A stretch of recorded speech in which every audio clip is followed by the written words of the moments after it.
Assalamualaikum warahmatullahi wabarakatuh. Para pemirsa dimanapun Anda berada, yang mudah-mudahan tetap dalam lindungan Allah Subhanahu wa Ta'ala. Amin Allahumma amin.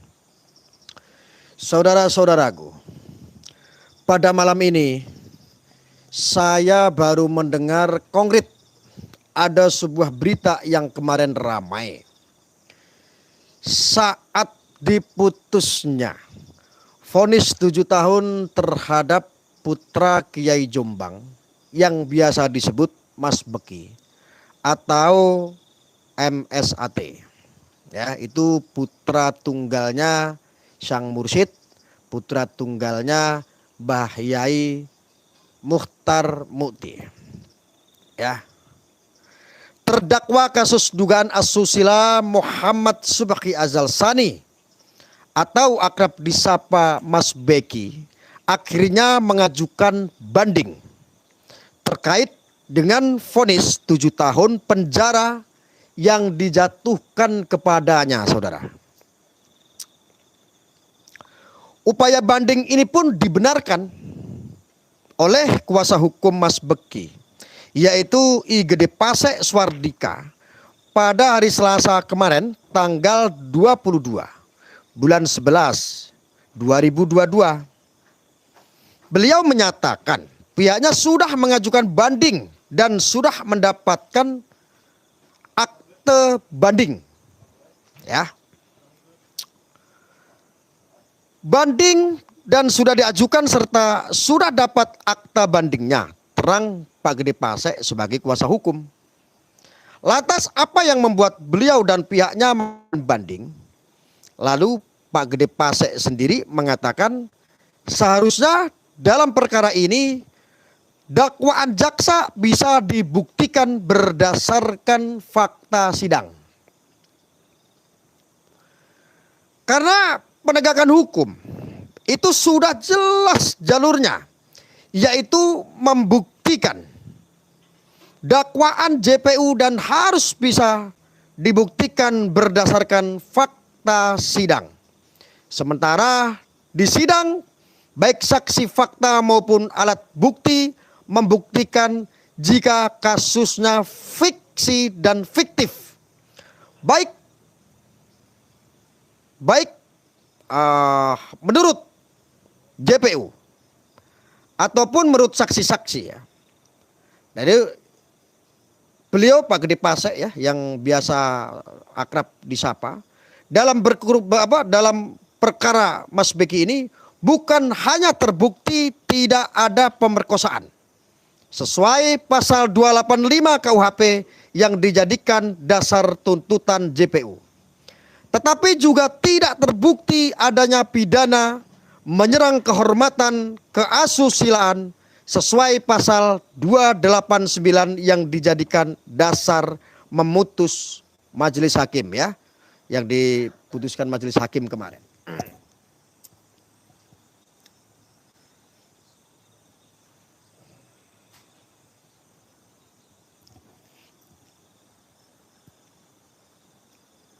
Lalu banyak fakta sidang yang sudah terkonfirmasi, saudara, oleh saksi malah dihilangkan dan diabaikan, dan malah saksi testimonium de auditu yang dikumpulkan dijadikan dasar pengambilan putusan. Ini persidangan buruk hukum secara pidana di Indonesia karena saksi yang dilarang KUHP malah dijadikan dasar, ya. Banyak fakta sidang yang sudah terkonfirmasi oleh saksi malah dihilangkan dan diabaikan, dan malah saksi testimonium de auditu yang dikumpulkan dijadikan dasar pengambilan putusan, ya. Jadi persidangan buruk, ya, saya ulangin, ya. Persidangan buruk, ya, secara hukum pidana di Indonesia, ya. Karena saksi yang dilarang KUHP itu yang dilarang oleh KUHP itu malah dijadikan dasar menjatuhkan pidana. Itu jelas itu, kata Pak Gede Pasek, ya. Beliau menegaskan bahwa menghukum pelaku atas sebuah peristiwa pidana adalah penegakan hukum. Tetapi menghukum seseorang yang bukan pelaku atas sebuah peristiwa pidana yang tidak jelas adalah kriminalisasi dan peradilan sesat. Nah, ini suaranya jelas ya saudara ya? Suaranya jelas ya?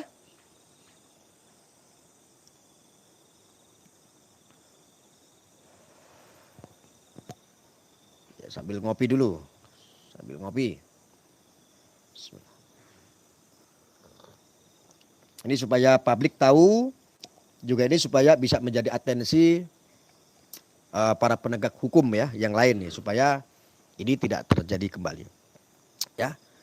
Jelas ya yang saya sambung tadi, ini adalah kriminalisasi dan peradilan yang menyesatkan. Atas dasar mencari keadilan yang seadil-adilnya, maka Pak Gede Pasek sebagai kuasa hukum yang sedang membantu kliennya bilang jangan sampai peradilan opini dijadikan patokan menghukum warga negara. Itu kata beliau Pak Gede Pasek ya. Dan ini saya langsir, ini penulisnya ini ada dari Maharani Dika Putri. Lalu ujung dari penanganan kasus Mas Beki akhirnya di tingkat Pengadilan Negeri Surabaya telah berakhir saudara. Jika diurut ada hal yang unik. Kasus yang berlanjut di awalnya dilaporkan ke Polres Jombang dengan pasal 294 KUHP. Lalu dituntut JPU di Pengadilan Negeri Surabaya dengan pasal 285 KUHP. Dan akhirnya divonis Hakim Pengadilan Negeri Surabaya dengan pasal 289 KUHP. Wah, ini sangat unik ya. Ini memang sangat unik sekali nih. Jadi mulai dari Polres itu mentersangkakan dengan pasal 294 KUHP, lalu melanjut ke JPU di Pengadilan Negeri Surabaya, tuntutannya itu dengan pasal 285 KUHP, dan akhirnya divonis oleh hakim dengan pasal 289 KUHP. Aneh, kenapa kok beda-beda sih, tidak sesuai dengan dakwaan. Tapi ini unik ya, saya tidak terlalu membidangi, tetapi saya sebagai orang awam ini menilai kok ini unik sekali gitu ya. Jadi bulat ya. Ya paling tidak ini gambaran sederhana betapa kasus ini memang sudah tidak kuat dan tidak jelas sejak dari hulunya. Kasus pidana apa sebenarnya? Pemerkosaan, pancabulan atau persetubuhan? Sebab pasalnya beda. Deliknya beda dan ancaman hukumannya pun beda saudara. Hanya karena kekuatan skenario besar saja yang menyebabkan kasus ini terus berlanjut. Dituntut cukup sadis dengan 16 tahun penjara. Dan akhirnya divonis 7 tahun penjara yang pasti tuduhan pemerkosaan di pasal 285 KUHP tidak terbukti. Jadi ini disupport oleh penggiringan opini publik. Jadi ketika kasus ini udah se-Indonesia ini orang tahu, sudah menjadi atensi publik. Wah, ini sehebat-hebatnya hakim mau berkata jujur pun, mau membebaskan pun kayaknya memang tidak mungkin. Walaupun tidak bersalah. Kenapa? Atensi publik ini sangat luar biasa. Apalagi sudah ada atensi dari seragam coklat. Wah, ini sangat mengerikan. Apalagi terkait institusi. Waduh, kalau kasus ini tidak memvonis, walaupun tidak bersalah, tidak memvonis salah, tidak memvonis 7 tahun atau berapa tahun, tetap ini akan diusut semua ini. Berarti dari awal nih, dari hulunya sudah salah. Dan ini melibatkan institusi soalnya kan. Bahaya juga kan. Kurang lebih seperti itu saudara. Selain itu kasus di mana antara terlapor, korban peristiwa dan alat bukti yang sama sudah di SP3. Pada tanggal 31 Oktober 2019 dan dilaporkan kembali sebelum SP3 keluar pada tanggal 29 Oktober 2019. alasan SP3 karena tidak cukup bukti. Termasuk visum tertanggal 24 Agustus 2018 dari RSUD Jombang. Uniknya, visum yang berjarak 1,5 tahun dari dugaan waktu kejadian itu dianggap valid. Di dalam putusan karena diperkuat visum kembali di 1 November 2019 yang sebenarnya isinya ada 2 visum yang berbeda. Jadi saudara, visum kedua berjarak 2,5 tahun. Kemudian untuk memotret hubungan peristiwa yang didakwakan dengan bukti visum apapun itu, majelis hakim tidak mendapat dengan tuntutan JPU dan juga tidak mungkin mengabulkan permintaan kami selaku penasihat hukum untuk dibebaskan dengan alasan karena memang alat buktinya lemah, peristiwanya meragukan, dan kasus sudah dihentikan.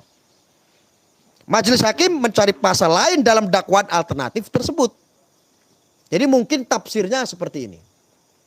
Ketika rentetan-rentetan dalam persidangan itu pasal-pasal yang didakwakan, pasal-pasal yang dituntutkan oleh JPU ini tidak ketemu dalam persidangan, lalu mau tidak mau hakim harus mencari pasal lain supaya pas dengan rentetan-rentetan tersebut. Wallahu alam. Tugas profesional sudah dijalankan untuk membuka seterang mungkin fakta sidang dan menggali kebenaran sejati. Ini pengacaranya MSAT.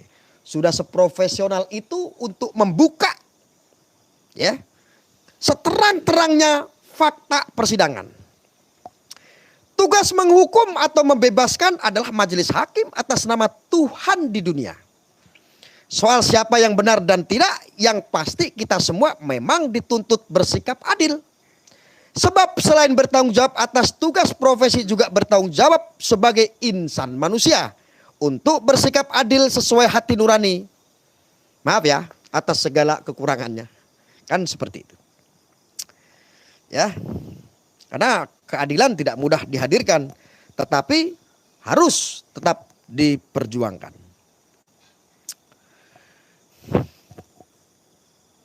Paham sampai sini ya saudara ya?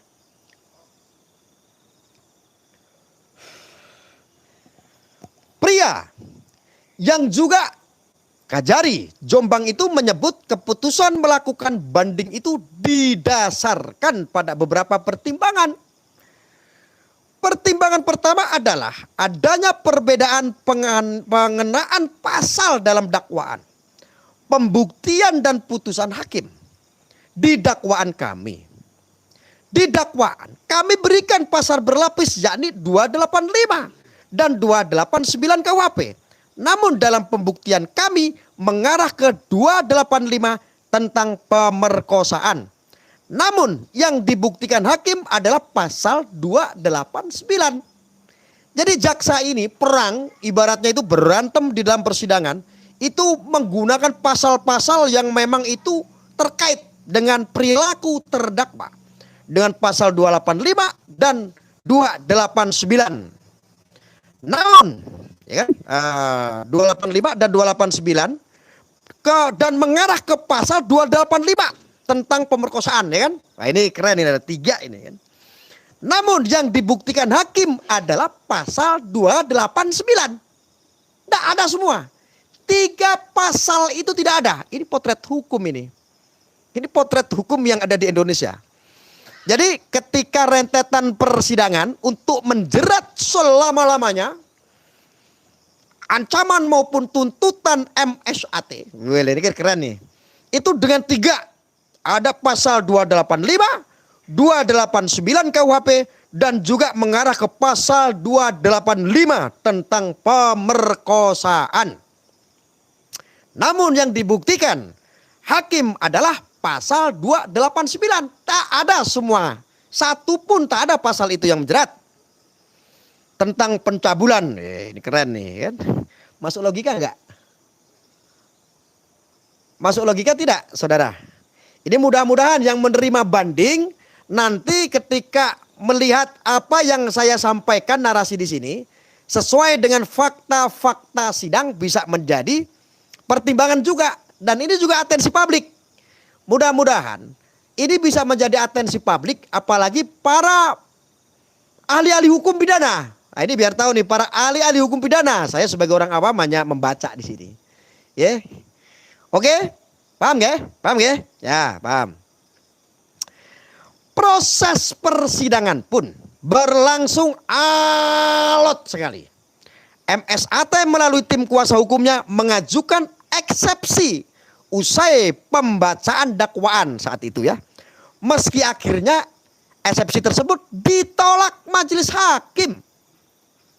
Lebih dari 40 saksi juga dihadirkan selama persidangan itu. Baik dari JPU maupun saksi meringankan dari terdakwa. Masa iya? Sidang kok malah meringankan terdakwa? Ini kan lucu ini. Apa yang mau disangsikan sebetulnya? Ya, meringankan terdakwa ya. Hingga pada sidang tuntutan tanggal 10 bulan 10 yang lalu, JPU memberikan tuntutan maksimal kepadanya yakni pidana penjara selama 16 tahun. Ini agak-agak sedikit saya tafsirkan ya. Tafsirnya tafsir akli ini. Ini yang jelas kayak begini aja dulu ada kaitannya dengan Sidikiyah. Sidikiyah itu harus dibubarkan hanya gara-gara kayak begini. Itu rentetannya jauh ini. Sebelum Sidikiyah dulu menang ya. Sidikiyah itu dulu ada yang menghancurkan. Ada yang tujuannya ingin menghancurkan, mencabut izinnya. Nyatanya mereka salah dan kalah. Kemenangan Sidikiyah adalah Sidikiyah tetap jaya lestari, tetap tidak jadi dicabut izinnya. Ini ada orang ini oknum-oknum yang ingin membenturkan supaya Sidikiyah ini dihancurkan. Sidikiyah ini dibubarkan, dicabut izinnya. Ini rentetannya ada di politik yang kesana ada.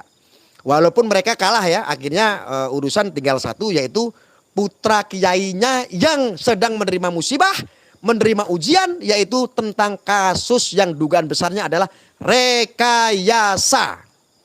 Ya faktanya sidangnya seperti itu ceritanya. Keren nggak? Keren ya? Keren ya? JPU akhirnya menuntut 16 tahun. Nggak kira-kira pokoknya. 16 tahun mau apa. Padahal yang nuntut 16 tahun itu adalah Kejati. Wih ini keren. Yang hadir itu Kejati. Padahal sebelumnya Kejati ini, Ibu Mia Amiati ini tidak pernah mengikuti sidang. Sekali sidang dia hadir, tok, menuntut 16 tahun penjara maksimal. Wih, keren ya. Jadi di sidang di Indonesia ini seperti kayak dagelan lama-lama. Tapi wallahu alam ya. Kita lanjut lagi. Namun dalam sidang putusan tanggal 17 bulan 11 2022 lalu, majelis hakim memvonisnya melanggar pasal 289 KUHP, junto pasal 65 ayat 1 KUHP dan Undang-Undang 8 tahun 1981. Majelis hakim pun menghukumnya dengan penjara selama 7 tahun. Apresiasi dulu buat Bapak Hakim, Ibu Hakim. Jadi kalau menurut saya ini sedikit saya tafsirkan. Kalau seandainya dari tuntutan JPU yang sebanyak 16 tahun penjara, divonis, ini secara umum ya, divonis hakim 7 tahun, ini sangat luar biasa. Ini sangat-sangat meringankan sekali. Jauh biasanya kan sepertiga ya. Kalau tuntutannya 16 tahun, maka divonisnya 12 tahun, atau 13 tahun, atau 11 tahun, kurang lebih itu ya. Tetapi ini hakimnya sangat luar biasa. Divonisnya sangat ringan sekali, 7 tahun penjara.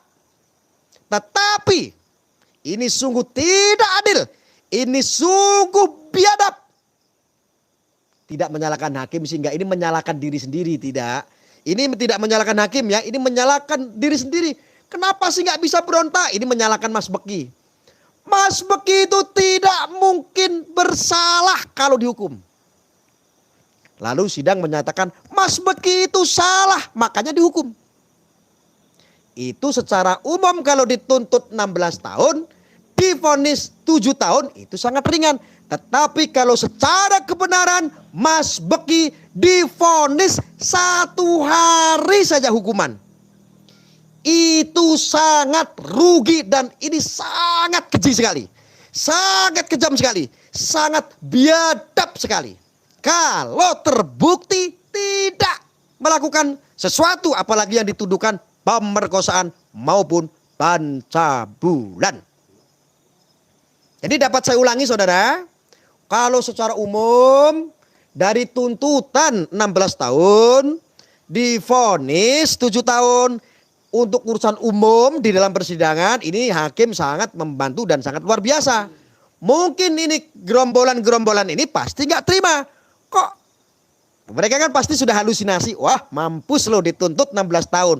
Pasti vonisnya tinggi. Kalau nggak 12 tahun bisa jadi 14 tahun. Ternyata hakim luar biasa. Walaupun kurang jos ya, tetapi luar biasa memvonis ringan setinggi 7 tahun. Tetapi saya ulangi sekali lagi. 1 hari pun divonis, ini tetap tidak adil. Sesuai keadilan untuk semua. Untuk terdakwa ketika tidak terbukti dalam persidangan harusnya bebas. Harusnya bebas. Ya, ini fakta persidangan yang saya sampaikan saudara. Oke? Oke? Saya ulangin.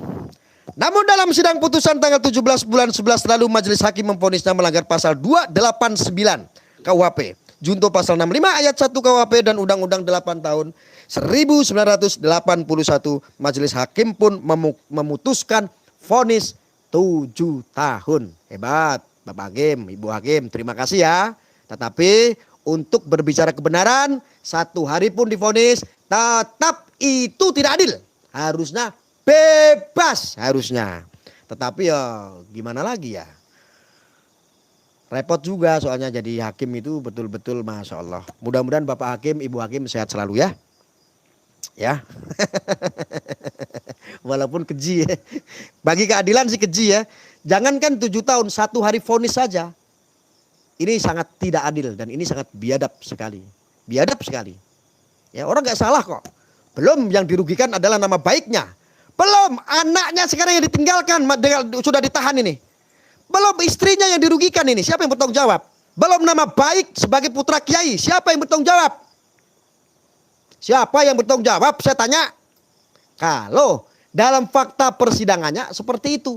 Masih bias, masih abu-abu. Bahkan tidak terbukti di dalam persidangan untuk perlakuan-perlakuan pemerkosaan maupun pencabulan. Saya lanjutkan saudaraku. Di luar dari itu semua kami hanya bisa memohon dan berdoa kepada Allah.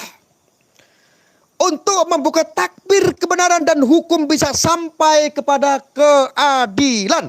Jika tidak terbukti dalam fakta persidangan, ya harusnya dibebaskan. Ada yang unik yakni nama JPU yang getol berusaha menjerat MSAT itu bernama Tengku Firdaus. Secara dohir sih kita memandang ini JPU sudah tahu saksinya lemah tapi sangat sadis dalam menuntut 16 tahun. Tetapi secara pandangan lain merupakan perlambangan di dalam Al-Quran. Nama Firdaus adalah nama surga tertinggi. Namanya sih keren sekali ya. Kalau ini kita bacakan, tulisannya kecil sekali. Ini dari surah Al-Kahfi ayat 107.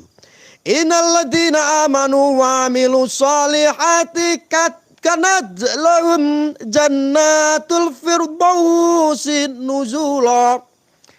Sesungguhnya orang-orang yang beriman dan beramal soleh bagi mereka adalah surga Firdaus menjadi tempat tinggal.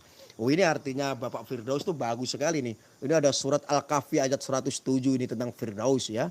Jadi kalau kita mau perhatikan surat ayat dan makna dari ayat tersebut, surat Kahfi kami pemuda Siddiqiyah ya, itu pernah mendapat pelajaran dan amalan surat Kahfi dan dari sang mursyid. Beliau Mas Beki mendalami sampai dulu punya mobil Robicon loh, berplat KH44FI. Ayat 107 itu numerik angka 1 plus 0 plus 7 sama dengan 8. Dalam Quran pintu surga berjumlah 8 dan 8 kesanggupan warga Toreko Siddiqiyah Artinya 8 kesanggupan warga Thariqah Siddiqiyah adalah pintu gerbang sorga. Selanjutnya ayat 107 angka yang hidup sama dengan 17 atau dalam KS nomor 17 yakni surat Al-Isra yang di dalamnya Rasulullah di-Isra Mi'rajkan ke tempat tertinggi langit ke-7, makna tersirat. Hakikatnya Mas Beki dituntut semesta ke tempat tertinggi, wallahu alam. Ya. Ya, ini ada sebuah ayat lagi nih, tulisannya kok kecil banget, saya nggak hafal nih. Idawal fityatu ilal kahfi faqalu rabbana atina minal ladunka rahmata wa haylana min amrina rasada. Jadi di situ artinya saudara, artinya itu ketika pemuda-pemuda itu berlindung ke dalam gua lalu berdoa, ya Tuhan kami, anugerahkanlah kepada kami rahmat dan sisimu dan memudahkanlah bagi kami petunjuk untuk segala urusan kami. Ini sangat luar biasa, ini ajaran dari sang mursyid ya. Ini pernah dibuka semua ini. Cuman karena saya bukan santri dari Thariqah Siddiqiyah, jadi saya tidak terlalu memahami, tetapi yang dimaksud saya ya setidaknya paham lah ya. Jadi begitu saudaraku. Jadi apa yang terjadi tentang vonis 7 tahun kemarin, alhamdulillah akhirnya MSAT atau Putra Kiai Jombang telah memutuskan untuk banding. Banding saudara. Jadi tinggal ini hasil bandingnya seperti apa. Jadi ini ceritanya ini sangat seru sekali. Tetapi kalau kita melihat dari fakta persidangan memang itu sangat biadab sekali. Kok bisa rentetan-rentetan dalam persidangan ya? Kok tidak terbukti tetapi masih saja tidak dibebas. Memang sih ya. Kita juga kadang-kadang sadar. Yang benar di penjara, yang salah tertawa. Nah itu kan lagu itu ada, tetapi fakta di persidangan di Indonesia ini memang sulit sekali. Ketika apapun ceritanya dan apapun rentetan persidangannya ketika tidak terbukti memang sangat-sangat sulit sekali dan hampir tidak mungkin yang namanya dibebaskan itu enggak. Susah. Saya belum pernah lihat ya ada sidang-sidang ya. Walaupun tidak terbukti bersalah tetapi divonis bebas. Saya nggak pernah lihat loh teman-teman. Ada juga ketok palu vonis besok bebas. Jadi ngepasin vonisnya tuh ngepasin seandainya dipotong tahanan 7 bulan dan ini sudah ke 7 bulan ya divonisnya 7 tahun. 7 bulan.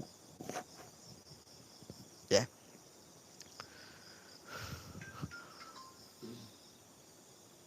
Apa ini? Yang komentar banyak sekali rupanya.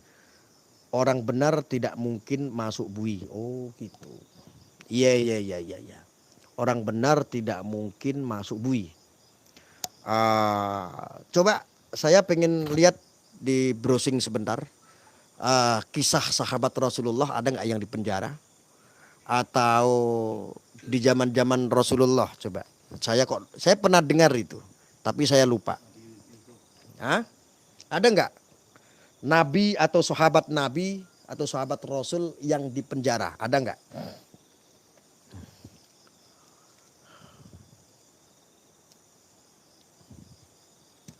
Soalnya ada yang komentar seperti itu, empuk banget gitu loh. Tidak mungkin katanya orang kalau benar di penjara katanya. Nemu nggak?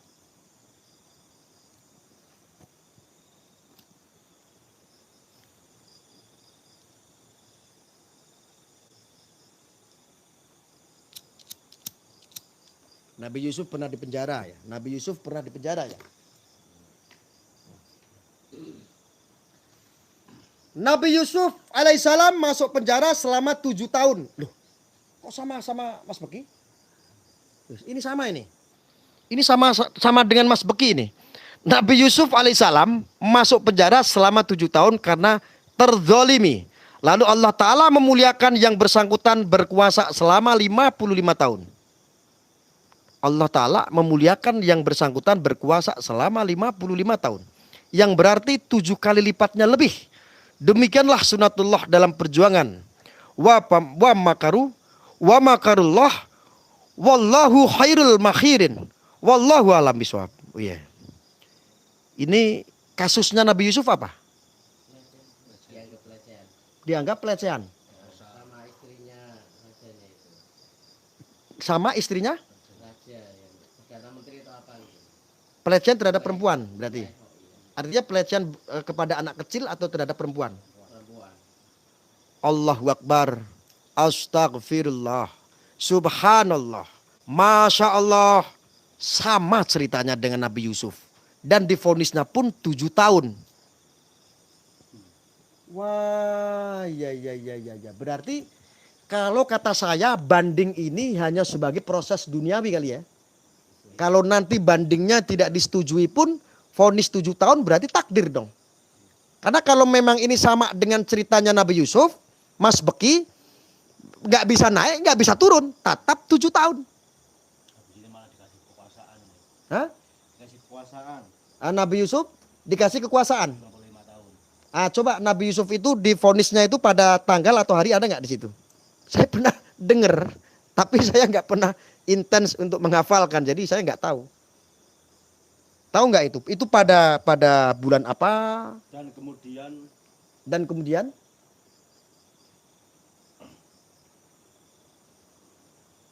Perdana Menteri yang berkuasa melalui intervensi dari Allah Ta'ala. Akhirnya dari 7 tahun pertama Nabi Yusuf berkuasa dalam kondisi subur dan bumi melimpah. Bumi melimpah, Masya Allah. Tapi kok saya ingat ya waktu itu Mbak Yai pernah bilang sih, ini masuk ke kisahnya Nabi Yusuf katanya dulu. Tapi kok bener ya? Iya Mbak Yai tar dulu pernah bilang seperti itu. Walah ya Allah, Masya Allah. Di sini berlaku logika pengadilan murni, yang ada hanyalah logika sahabat penguasa seorang istri penguasa. Jika dipikir-pikir tidak pernah ada bukti yang dapat menjebuskan ke penjara. Bahkan ada saksi dari keluarga penguasa yang menyatakan bahwa jika pakaian Yusuf Allah yang robek adalah bagian depan, maka Yusuf alaihissalam salah. Namun jika bagian belakang yang robek, maka wanita itu yang salah. Faktanya ternyata yang robek adalah bagian belakang dari pakaian Yusuf. Namun demikian fakta itu tidak penting. Dengan memegang otoritas sang penguasa tirani, Yusuf alaihissalam tetap saja di penjara. Nabi Yusuf itu di penjara usia berapa? Kurang tahu. Coba kamu browsing, barangkali ada menemukan pengalaman baru di situ. Nabi Yusuf di penjara usia? Kita pengen lihat saudara. Saya juga pengen belajar soalnya.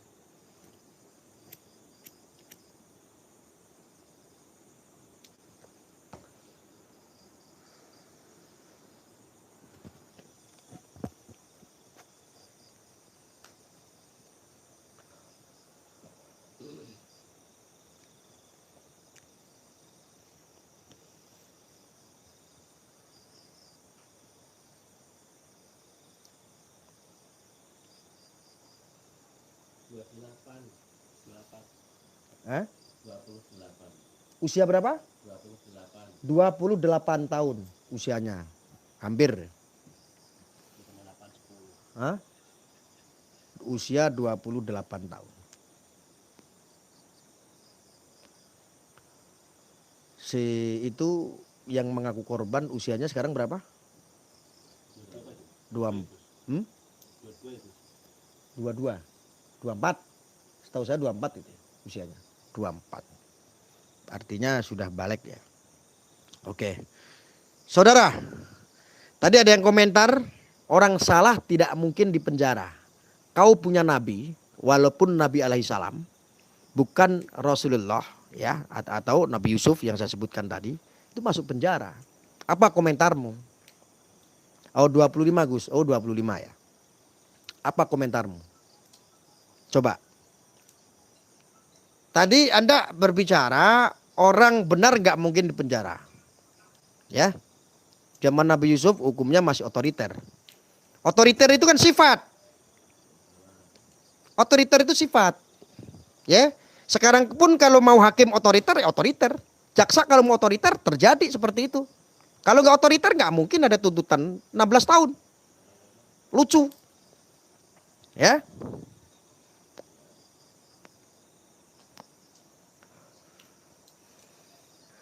Bayai dulu itu pernah dawuh, ya. Ini seperti kisah Nabi Yusuf. Sekarang secara logika aja lah saudara. Mana ada pemerkosaan, mana ada pencabulan. Kalau ini pelaku seandainya kakek-kakek yang mungkin tidak ada pesona, usianya contoh udah 65 tahun, 70 tahun. Biasanya kasus-kasus seperti itu banyak kan karena itu ya. Usianya ya pesonanya sudah tidak ada, sudah kakek-kakek. Tetapi Mas Beki ini masih muda. Tampan, ganteng, tajir, banyak duit. Kaya raya, bagaimana gak kaya raya punya pabrik rokok yang sukses. Yang omsetnya kurang lebih 30 miliar per bulan. 30 miliar per bulan saudara. Omset dari rokoknya saja. Belum itu MSAT pun punya hotel berbintang. Coba bayangkan. Coba secara logika aja logika. Dan MSAT itu kalau seandainya dia mau nakal. MSAT ini Putra Kiai Jombang kalau seandainya mau hura-hura sama cewek. Enggak kurang-kurang jalan. Artis-artis banyak. Mulai dari Slanker, Ceylon Seven, Padi, Ben. Musisi-musisi terkenal itu kawan-kawannya MSAT. Artis-artis kawan-kawan perempuannya pun banyak. Kalau mau saja MSAT mau hanya senang-senang hanya untuk syahwat. Untuk lain-lain. Enggak kurang-kurang jalan. Kalau mau nakal. Coba. Kita bayangkan pakai logika dulu deh. Ya segala sesuatunya enggak usah kita bahas yang tidak logika. Ini yang logika saja. Ya. Coba bayangkan.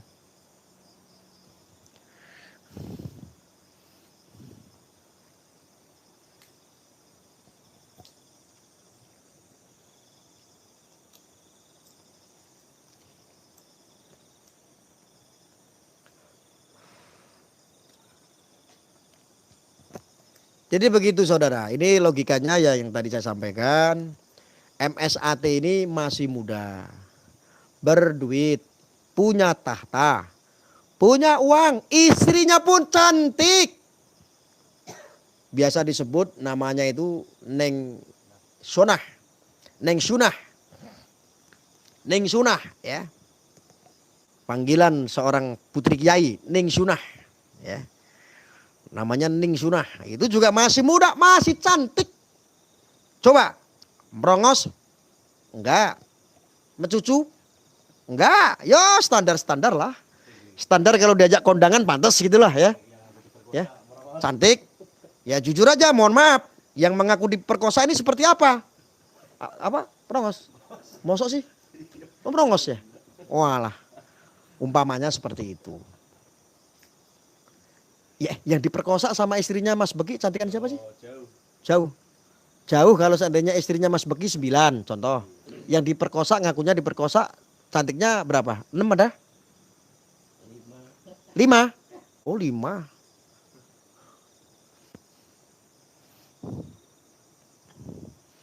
Ada yang komen ini si Kadrun nih. Cantik tapi longgar. Iya makmu juga longgar gara-gara jebolin kepalamu. Jadi longgar itunya. Kamu itu kalau nyinyir aja, kalau dikasih cerita tuh ketawa-ketawa kan enak gitu loh. Mas begitu orangnya suka sedekah dan baik hati. Kalau punya uang digunain buat bantu orang, royal juga. Mana mungkin gak disukai wanita. Oh itu dia masalahnya, karena terlalu baik kali.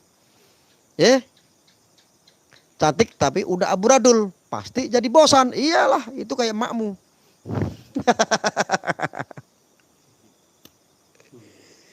Ada yang komen juga di sini. Aku cuma baca komen ya, jangan masukkan saya delik pidana. Yang ngaku dicabuli gatel Gus. Oh iya. Iya gitu ya. Aku cuma baca komen ya di sini Bapak-bapak ya.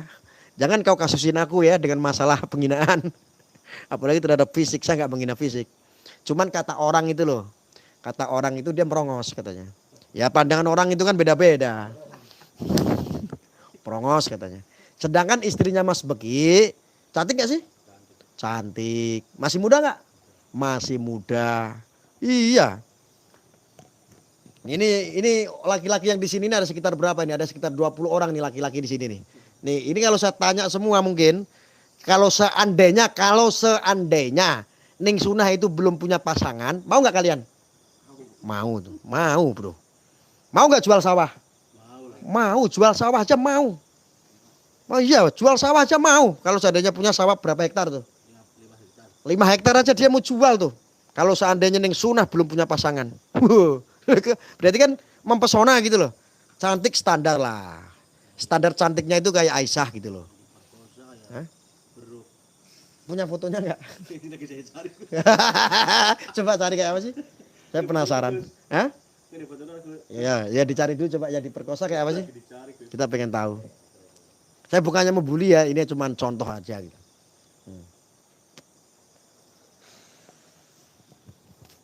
Nanti saya cuma ngomong begini dikasusin, penjarain, jangan begitulah ya.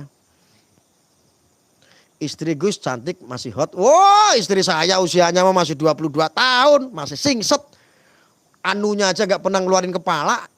Masih singset. Alhamdulillah. Oh. Anunya itu maksudnya ini loh apa? Apa? Itu loh, Mas.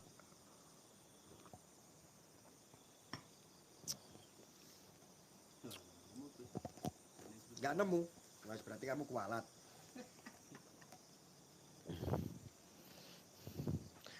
Ngaku dicabuli kok malah ngejar-ngejar dan minta sayang-sayangan, kena prank semua. Makanya media sosial itu kena prank semua.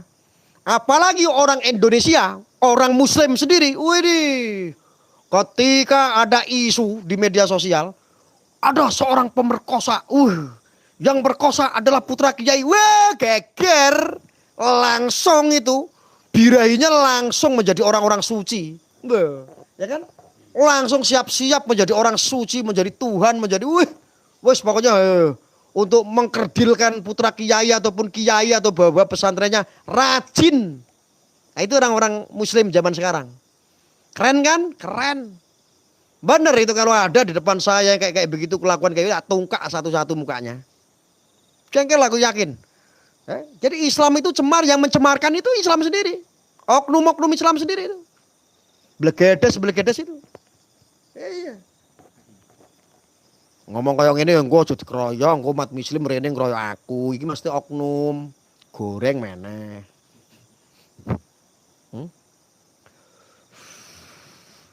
Yang aku diperkosa raine koyok topeng rusak Gus. Oh gitu ya. Iki lho aku cuman maca komentar aja mbok kasusne ya, Pak. Engko aku dipikir ngelek-ngelek. Sing aku diperkosa tonggos Gus alias merongos, aku keimoh ya Allah Gusti. Saudara, ini saya cuma baca komentar. Yakin ketika ada isu di media sosial, apalagi yang bikin skema itu, yang bikin narasi itu sambil hidup saya hancur. Saya niatnya mencari ilmu tetapi ya Allah. Ya Allah. Yakin kaya Mbah Kui? Yakin kaya Mbahku? Mirip Mbah Kui? Ya Allah, ayune Masya Allah. Cantik ya saudara. Cantik sekali ya Allah. Aku tak bayang nih. Gering ya? Gering ya? Merongos, masa kok ini merongos asu ya? Asu ora merongos ki. Wong senengane jamburi wae. Cantik, aja mbok laporne aku ya, cantik iki. Aku ora ngelek-ngelek lho ya. Wah, aku ngomong kene ngelek kok aku di asu lah. Kok aku dicandak dilaporke malah bayar aku. Asu ya, guys. Cantik ya? Masya Allah. Ada nggak fotonya Neng Sunah coba? Istrinya Gus Beki ada nggak? Coba kita lihat istrinya Gus Beki yang divonis 7 tahun, kita lihat dulu. Yakin kok nenek-nenek guys, tapi cantik. Gus gemblong kok suwe ra tau diketokno turu nus bengi.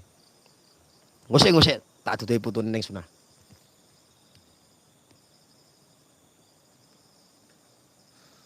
Si ayu mbahku Gus, ya Allah. Jal. Ayo kerja, cari fotonya Neng Sunah, kerja. Ini biasa guys. buzzer kemerdekaan. Nah, lagi kerja dia. Orang Muslim itu begitu. Nggak peduli siapa dia, ketika ada bawa kiai aja, langsung elek. Kayak ngono kayak putra kiai weneng.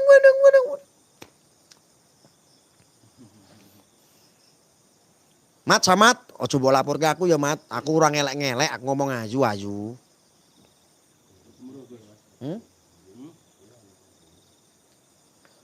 Dapat nggak? Dapat. Coba kita lihat. Kita lihat dulu ya guys. Nih istrinya Mas Peki yang divonis 7 tahun. Mas Peki itu masih kawagah, ganteng. Kalau dia nggak ada pesona sih masih mending lah. Usia 70 tahun nggak tahu berapa kan. Masih ganteng, sugih nek aku wedok dirabi nomor 3 ora masalah kok. Kalau saya seandainya perempuan itu loh dirabi karo Mas Beki dadi bojo nomor 7 ora masalah kok. Umpamane ya kowe aja baper, Mat. Wong kok baperan. Ya demo ngono demo nganggo plat abang.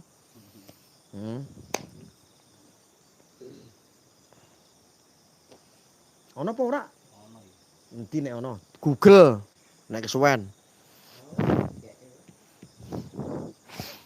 Nggih, tak tutupi fotone bojone Gus Beki. Tapi aja mbok viralke ya, soalnya beliau ki wonge polos tur wisin kuwi sing jenenge ning sunah nek aku delok.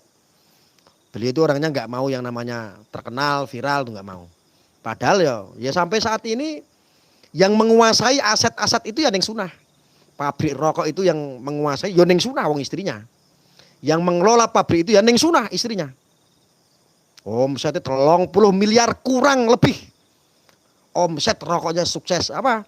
Makanya rokok ini guys, rokok ini nih musuhnya banyak. Ada beberapa rokok-rokok ambasador yang ingin menjatuhkan ini.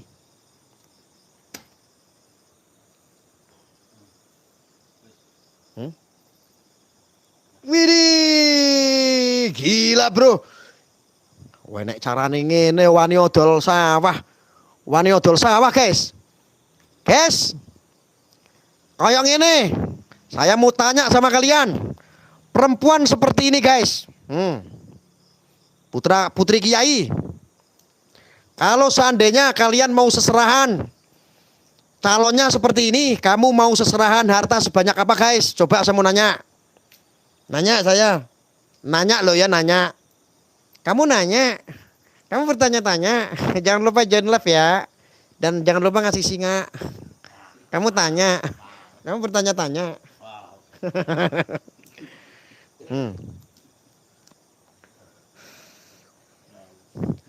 Harta berapa yang akan kamu seserahkan kalau seandainya ini nggak punya pasangan, kamu mau melamar wanita secantik ini? Kita lihat komentarnya guys. Adol sapi pitu Gus. Weleh marem. Sapi 2 ekor Gus, wilih. Ya Allah Gusti, kebun karet 10 hektar Gus. Wih. Keren menjan. Iki wis ora kanggo iki. Guys, ini udah gak kepake, uang udah banyak beliau ini. Jauh Gus cantiknya ning sunah pol, Masya Allah. Mercedes Benz. Wih. 25 sapi Gus. Wih. Uang 50 juta Gus, widih. Ayo. Nih kalau Anda suka dengan wanita secantik ini, kira-kira seandainya ini belum punya pasangan, Anda mau serahan berapa ini? Mau menikahi wanita ini? 2 butir telur. Wah berarti kowe kere kowe to bis. Mosok 2 telur. Ana sing kuwi 2 telur sing kadrun. Kadrun sing baru demo nganggo plat merah gitu. Nah. 61 sertifikat Gus. Walah kuwi. Jadi saudara, wah ndi to mau. Tak gede sik. Jadi saudaraku, ini adalah istri sah, istri satu-satunya yang namanya Mas Beki atau MSAT. Ini foto terkini, bukan foto saat gadis, bukan. Iki wis jebolke anak piro? 4. 4. putra putri ning sunah? 4. Ini sudah melahirkan 4 anak guys. Lihat. Ini mirip neng Syarifah. Hah? Coba guys bayang no. Ini sudah melahirkan 4 putra dan putri. Takut Gus kecantikannya iya. Mantap Gus, pria kelepek-kelepek sing kuwane ya emas 1 kilogram Gus. Beliau tak hanya cantik Gus, tapi juga setia. Itu istri idaman semua pria Gus. Coba, kamu tahu nggak? Istri ini, istrinya Mas Begini yang menemani di saat tiap sidang. Yang intens memperhatikan sampai detik ini tidak geser kemana-mana istri ini. Padahal kalau istri ini mau jahat ya, ingin menguasai semua, ngapain pusing-pusing? Betul nggak? Hartanya dikuasai, selesai. Ini kalau mau nih perempuan nih, kalau kayak di film-film begitu guys. Aji mumpung, wah udah suaminya masuk penjara, dia minta cerai. Ininya langsung hartanya disikat-sikatin, selesai. Ini fakta loh. Ya, coba sekali lagi yang tadi siapa? Korban. Sekali lagi korban. Bener yakin, saya penasaran.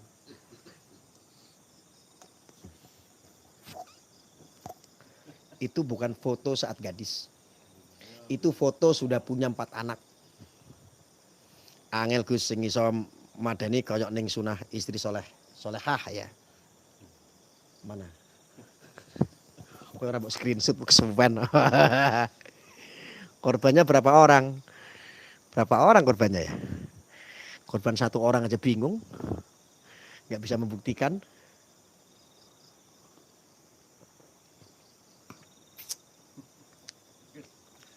Nah, ini adalah korban, guys.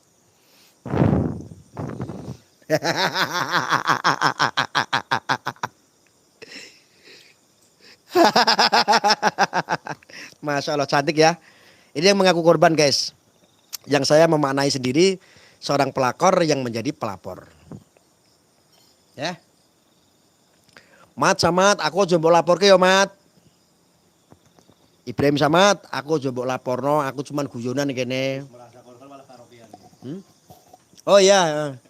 Ini sikis seorang korban pemerkosaan nih.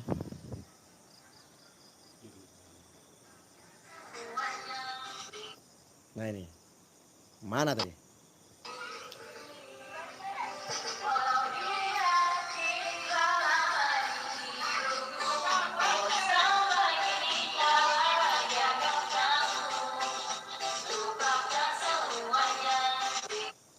Ini video saat tuntutan 16 tahun. Dia pesta nyanyi-nyanyi. Saat tuntutan itu. Tuntut 16 tahun terus dia lagi happy-happy nyanyi-nyanyi. Mat, ojo mbok lapor ke aku ya, Mat. Aku mau guyon nih gini.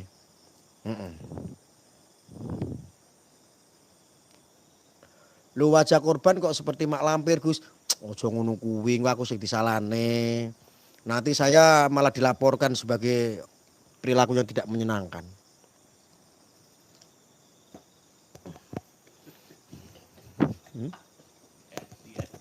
Siapa iki? Iki wong kurang kerjaan. Iki wong kurang kerjaan tenan kok. Ora oleh ngono kuwi enggak boleh. Enggak boleh kayak gitu tuh dikeditan.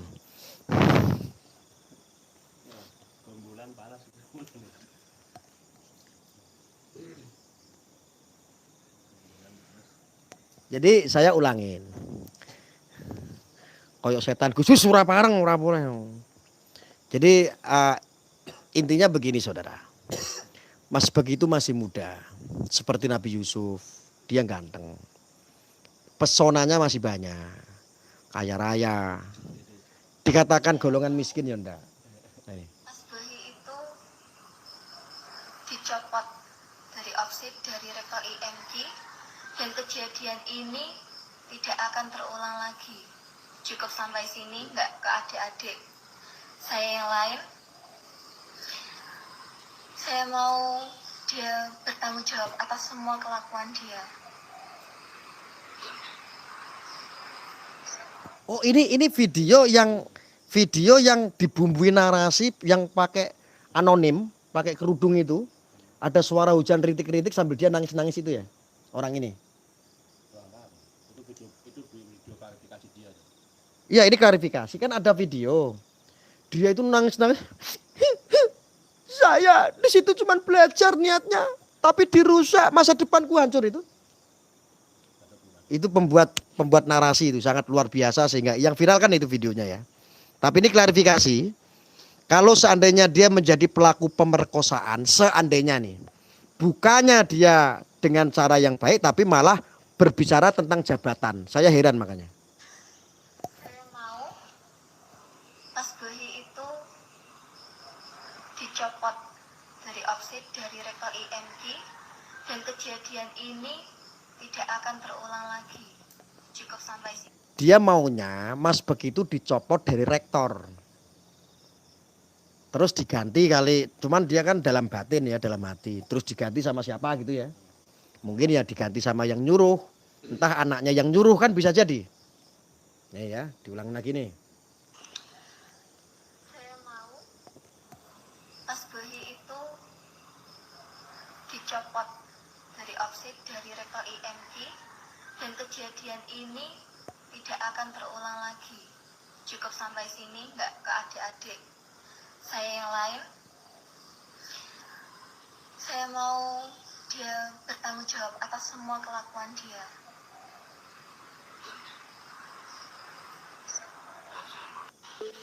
Wah, aku tahu. Omongannya gedabrus. Alah, entut berut. Ngusai, saya ulangin. Saya Di tuh mau. Ulangin. Saya mau Mas Bohi itu dicopot dari offset dari rekal IMG dan kejadian ini tidak akan terulang lagi. Cukup sampai sini, nggak ke adik-adik. Saya yang lain, saya mau dia bertanggung jawab atas semua kelakuan dia.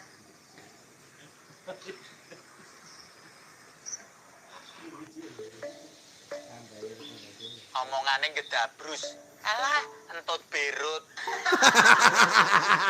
Aku kok maca kurban nyamar dong. Ini janjiannya kita piye? Coba lah dagelan nih. Aduh, ya Allah. Wongnya aja kok suaranya lanang ya sebelah. Lantut gedabrus.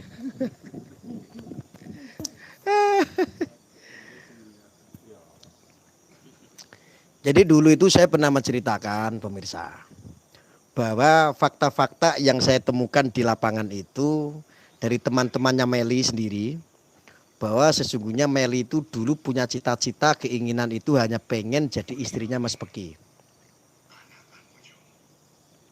Pengen dinikahi sama Mas Peki.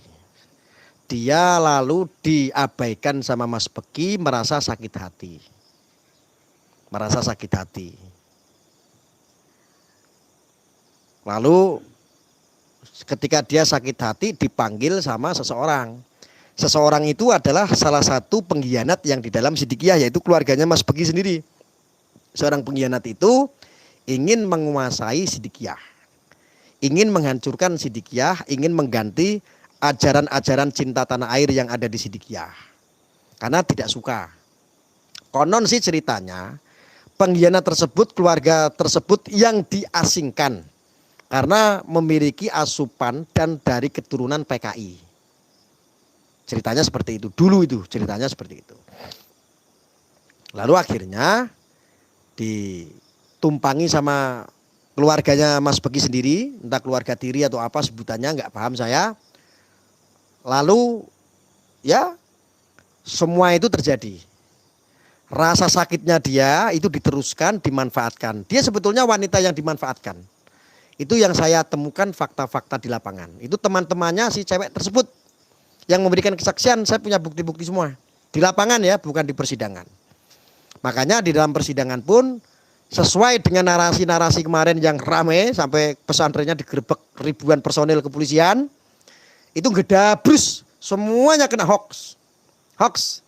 Tidak ada yang namanya pencabulan, bahkan nyaris dalam fakta persidangan tidak terbukti. Pak ini kabur baru sak lemari. Gedabrus lamari-mari. Kabur barus sak lemari, gedabrus ora mari-mari, kata Mbak Yai.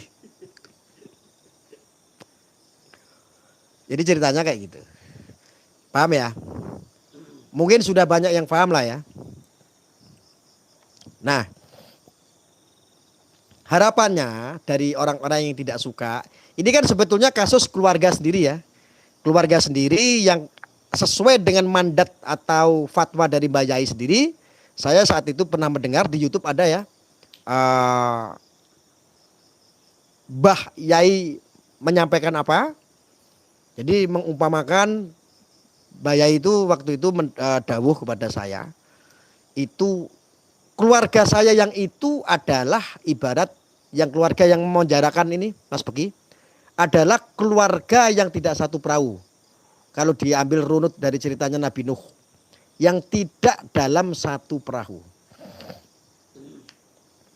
Hati-hati sudah memasuki proses banding, bicaranya dijaga.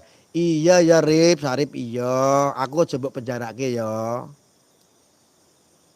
Ibrahim Samad itu loh. Sing wingi baper tak buka jati diri ini siapa? Iya ya Mat Samad. Tenang no pikirmu. Tak hati-hati ya lah upama aku kejeblos paling ya di penjara. Muga-muga 16 tahun. Ora masalah.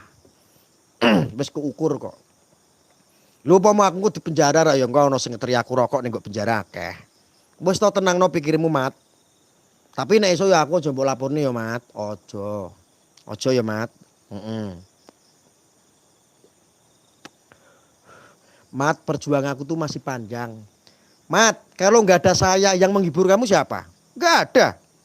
Lebih baik kamu jangan melaporkan saya ya Mat. Mending kowe ngurusi ki lho engko. Nolak banding ngono. Demo nganggo plat merah apa-apa piye ngono. Ya. Ya. Oh gitu ya iya. Ya Mat ya janji ya Mat, aku coba laporno ya.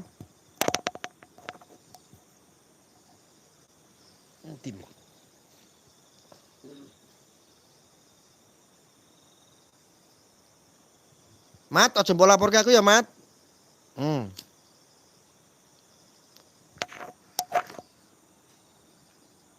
Ojo ngaku-ngaku sebagai wartawan NU Mat. Puancal raimu sisan nih Mat. Ora Mat guyon Mat, engko aku mau lapor ki tenan.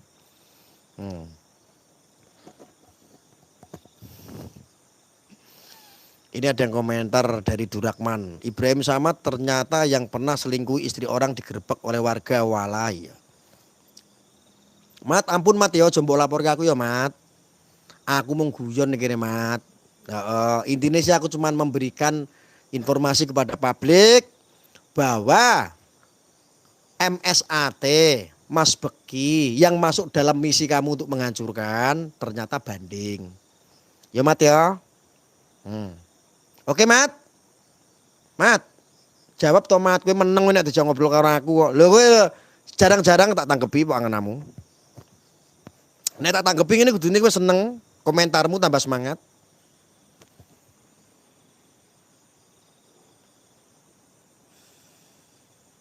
Oh sudah banding ya Gus? Sudah Bu Ida, sudah banding.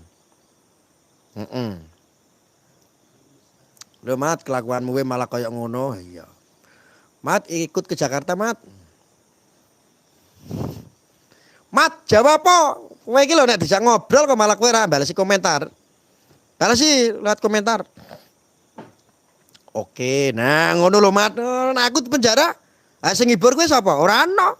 TV One beritanya cuma ngono-ngono tok koyo kalah narasi. Singapura nih Mak Gus, semoga sehat selalu amin.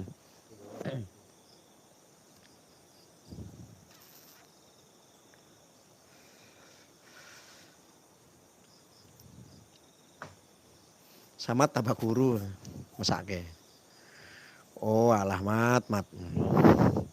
Oke, nah ngono lho Mat kowe iki. Wes kowe iki dadi boloku ra wis, kowe iki lucu Mat.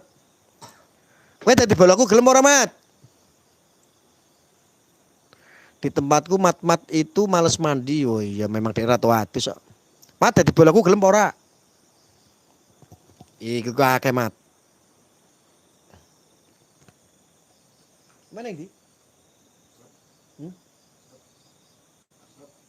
Mana yang di? Oh, artis. Mat dadi bolaku gelem apa ora? Dijak ngomong kok.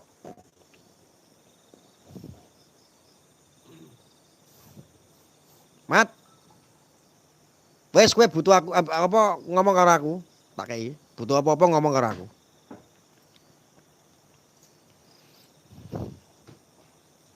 Kasusnya Samad umpama dibongkar biar merasakan ya.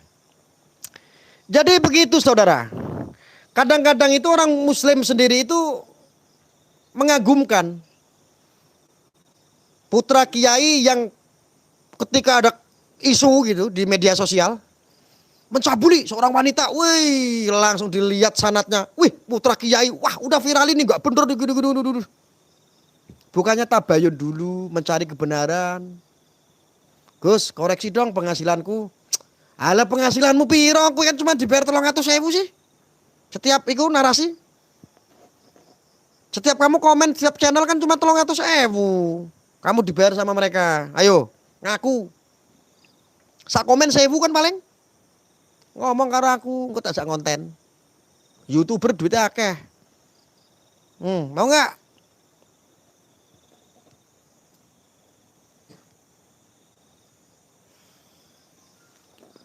Mau nggak, Mat? Penghasilanmu tuh berapa? Coba. Kamu lo cuma dikasih uang 3,5 juta.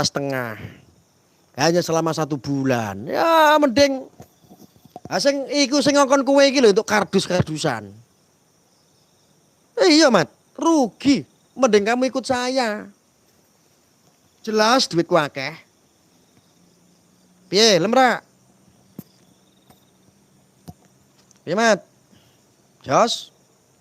Itu bola gue. 98 kali 350.000. Oh alah, 350 ping 9,8 piro? Total lo. Lah terus sing bayar sapa kuwi? Jawab. Sing bayar sapa, Mat?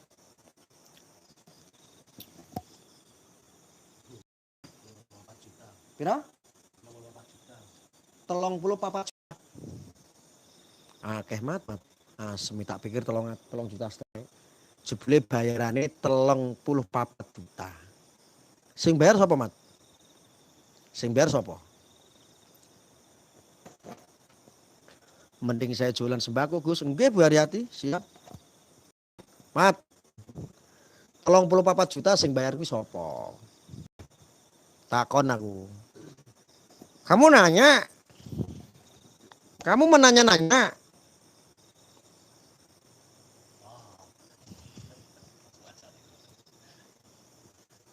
Mat, ayo ketemuan yang Sumber Arum, enggak usah, biarin aja.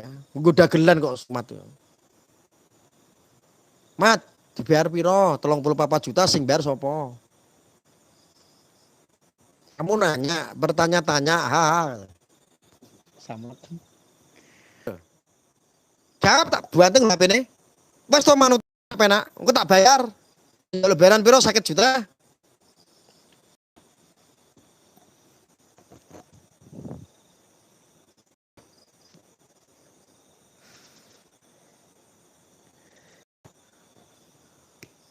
Jadi begini guys, si Ibrahim Samad ini dibayar, misinya ini kan 3 bulan kurang lebih ya. Jadi bayaran dia itu berapa tadi? 90.000 ya? 300.000 dikali 98 hari. Jadi memang misinya itu dalam kasus itu sampai dengan selesai vonis bayaran dia itu totalnya itu 34 juta. Jadi setiap hari dia itu kan setiap hari kan ada di Kompas TV, setiap hari ada di TV One, setiap hari ada di iNews TV, setiap hari ada di channel-channel itu memang kerjaan dia itu untuk memberikan penyeimbangan kerjaan dia. Penyeimbangannya itu bahwa gini, begitu begini ya, tebar-tebar fitnah lah ya kan. Nah, itu bayarannya lebih 300.000 itu per hari. Lumayan sih, bagi pengangguran sih ya lumayan ya. 300.000 kok. Oh iya. Iya.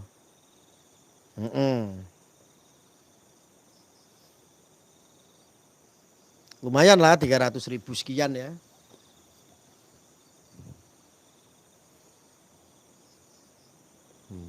Channel Gus bukan hari maksudnya apa kuwi? Yan Mat buat ngopi. Cuman gini loh Mat saranku, lebih baik kowe dadi boloku tak bayar 50 juta sesasi gelem apa ora? Wes, kowe dadi boloku wae. Nek dadi boloku mesti kancane akeh.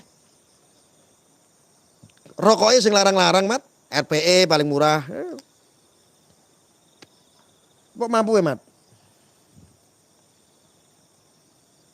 Gelem ya Mat? Piye? Aku bolo Gus Arya siap Mbak Ida. Wih delok wih boloku akeh kowe anggere dadi boloku kancane akeh. Aku nek dadi bolone Cintomang ya kancamu sithik, jedol wae ra wani. Mana man, mending kowe dadi boloku Mat. Piye, gelem ora? Oh, nek dadi boloku rokok pirang-pirang Mat. Lho, rokok iki. Rokok akeh Mat, rokok. Oh. Wis toran tentek. Wis. Ya. Aja Gus, engko dijak ngintip bojone wong ya sing penting meneng-menengan wae ya Mat ya. Lumayan 300.000 kena gawe booking pondok jenengan yo. Piye Mat?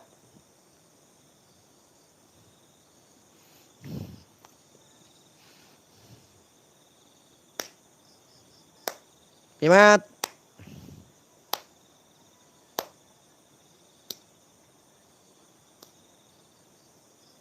Jarno Gus, nggak usah marahi ngerusak pondok jenengan. Ora apa-apa, Pak. Tenang wae wis to, Pak. Manut karo aku penak-penak. Dadi boloku mah tak kei 50 juta sesasi. Kerjone gampang, stop fitnah. 98 channel kali 350.000 per bulan. Aku udah kerja 3 bulan. 3 kali 34 juta. Alah, dobol channel apa to Mat. Aku iki ngalahke narasi kowe ora menang kok ya ana 30 piro kuwi? Guys, 98 channel. Channel apa kok iki diguyu karo pitik? Ana 90 wong channel. Lah wong narasimu wis kalah total. Kayak lo akeh ning media, jutaan orang itu loh sudah tersadarkan. Lah wong kamu ngumar beritanya tentang MSAT aja kalah, cuman awalnya doang pas penggerbekan. Mana sampai sini? Kalah. Narasimu kalah semuanya. Mat ngisin-ngisini gedabrus. Wah, aku ini 98 channel. Wah, ngomong karo YouTuber ya guyu pitik kae. Glokok jaran 98 channel, guys. Alah. Channel apa kok channel BCC? Terus channel apa kae? Alah. Mat. Wes ora. Angel. Gus, ayo pasukan beli kambing buat syukuran. Iya buat syukuran aja enaknya.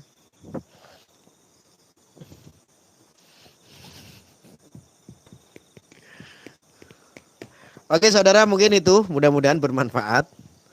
Ya, mudah-mudahan kita doakan Samad mau jadi boloku ya. Kita tambah koplak. Ya gitu, mudah-mudahan bermanfaat. Sudah dulu saya mau live streaming di TikTok. Saya mau berpindah ke TikTok dulu. Karena kita harus edukasi terus tiap malam di TikTok juga. Amin. Mudah-mudahan dingnya Mas Beki ya bisa lancar lah, bisa sukses lah ya. Biar tambah kejang-kejang sebelah sana ya. Saya akhiri, wassalamualaikum warahmatullahi wabarakatuh.